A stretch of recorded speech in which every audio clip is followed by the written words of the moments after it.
Pag-uumpisa naman sa paggawa ng foundation chain or chain na tinatawag, lahat ay nag-uumpisa dito sa foundation chain. Ito ang importante ninyong ma-practice kung paano gumawa. So, ganito yun, ipoposition nyo na yung yarn nyo sa inyong kamay kung saan kayo komportable. Kasi ako ganito yan. Tapos, ganito. Ganito yung hawak ko. Tapos, para namang pa-ball pen, hawak sa pen ang aking paghawak sa crochet hook ko. So, ganito siya. Kuha.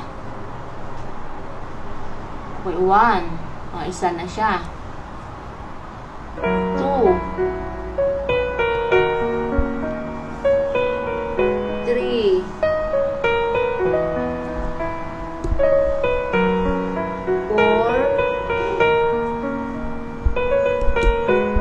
5. Ano lang siya guys, practice kayo kung gaano kahaba, kung ilang count ang inyong gagawin, kung more than 10 or ano, depende yan sa haba, paghaba, or depende sa lapad, kunyari scarf, gano'n, bahala na kayo. Ito sinasample ko lang kung paano yung paggawa ng foundation chain. Pag ganito lang siya, madali lang siya.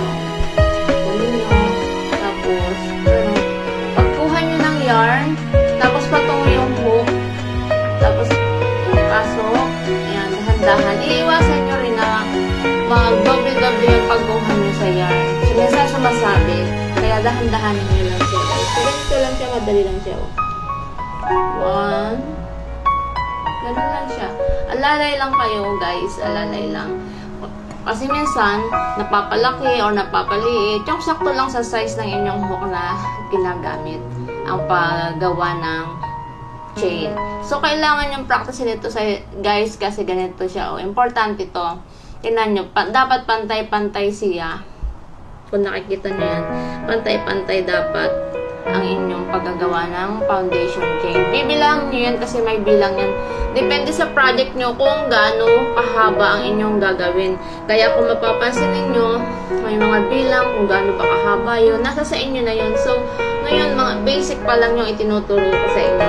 Sa susunod na video ko, ituturo ko na sa inyo yung paraan ng pagtatahi sa crochet hook para makabuo na kayo ng project.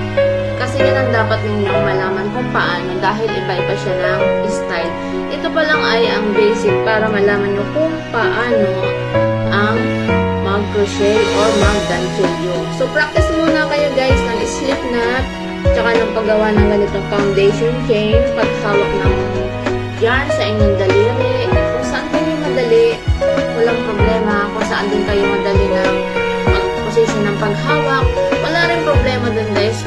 I-demonstrate ko lang po sa inyo kung paano.